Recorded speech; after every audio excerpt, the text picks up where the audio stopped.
Connor. I love this question. I was thinking about this, and what a powerful question, right? What has defined me? And so, like, where my mind went with this, Connor, was like, it's so easy, right? As humans, oh, what defines us externally, what you can see, experiences. And so, part of my first answer was like, well, part of how I can define myself is I am someone with a disability. I'm a brain injury survivor.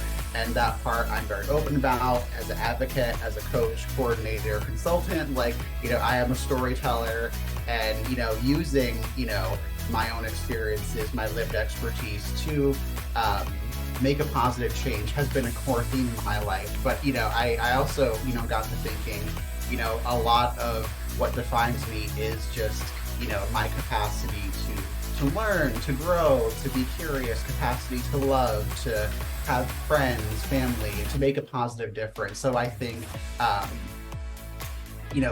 really, I think another key theme in my life, Connor, about what really defines me is I think all the threads of my life have really been about leave, that old phrase, like, oh, leave a room better than you find it. I think for me, I've always aspired to leave a person better than before you met them, leave a situation better than before you walked in and something began. So I think, as an adult ally now, I turned 35 in January. So it's so interesting to look at the arc of my life, right? My brain injury happened when I was 4 years old.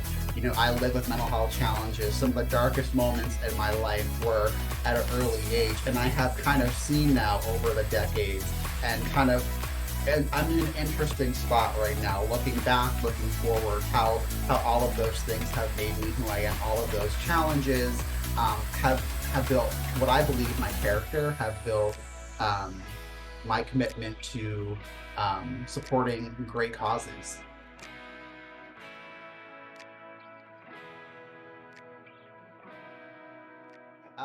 One thing to share with others. I mean, I think my number one thing is, be kind on yourself. I think it's so easy to get in a place where we wish things were different or not always accepting of ourselves. It could be whatever's going on, right? So I think that my advice is whatever it takes, and there's no shame or blame, but I think just loving ourselves. And I think that we all have unique gifts, strengths, talents, and this comparison is the thief of joy. I think that's a phrase that I had to learn. I still need a reminder of that, Connor. So, I think it's so easy to look at someone else over there or, whatever it is. And, but we don't know the whole story, just as no one knows our own whole story. So I'll leave you all with that one.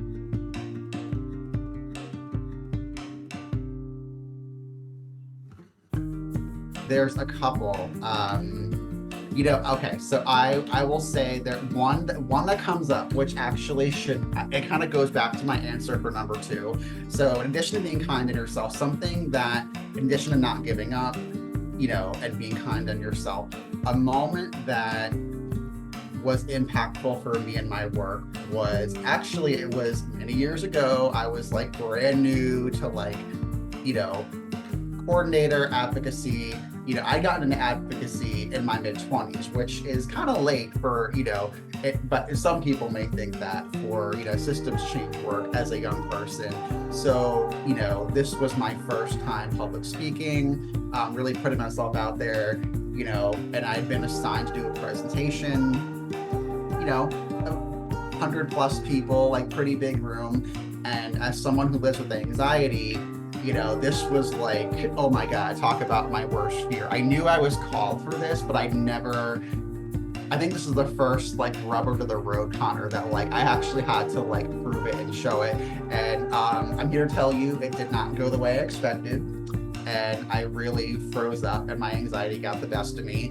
And you would have, internally, I thought, oh, I'm gonna die of embarrassment and shame here.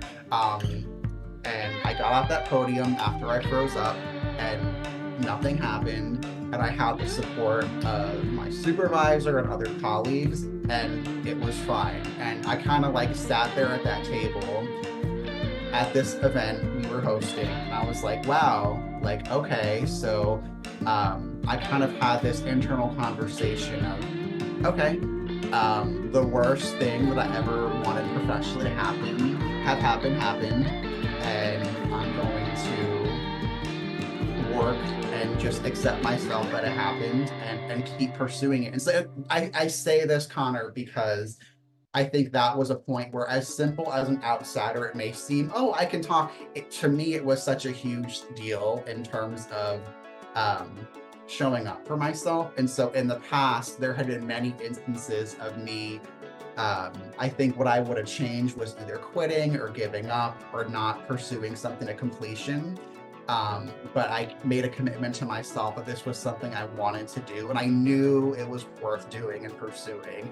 And so from that moment, I didn't give up. I had just continued to pursue public speaking and putting myself out there, and didn't let it stop me from what I knew was my mission, is to be an advocate, to be a public speaker, to really help elevate the voices of others, and share my own story when it's appropriate. And so that's one moment that comes to mind. I can share others, but that's one moment for you all.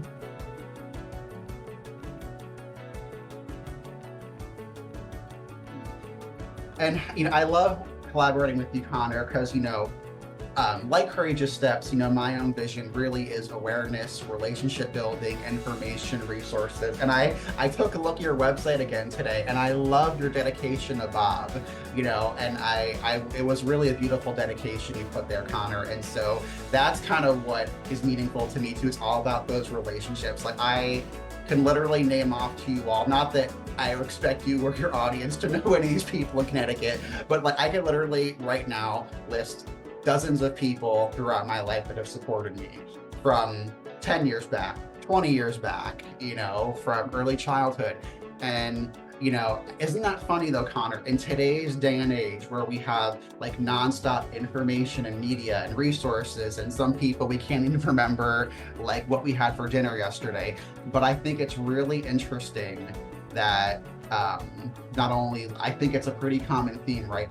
All of us as humans, I'm willing to bet, can remember those people that were there for us in a hard time and helped us to celebrate our accomplishments, or comforted us when we were dealing with fears or challenges. And so I think that's what excites me. I think that there's so much opportunity out there, and there are a lot of challenges. I will not sugarcoat that, but I think I keep coming back to kind of like my earlier response was, I knew there was a reason I got into this work.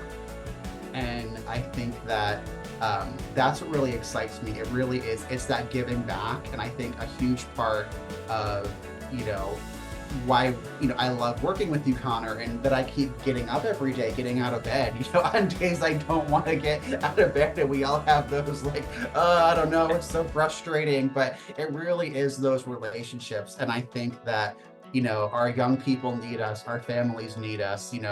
I want to be a part in shaping, our systems and helping systems do better. And I understand systems are made up of people too. So it really is both like that microscope, deep down, like individual change, having those conversations. And it's those big picture, what can we do to shape our states, our nation, the world,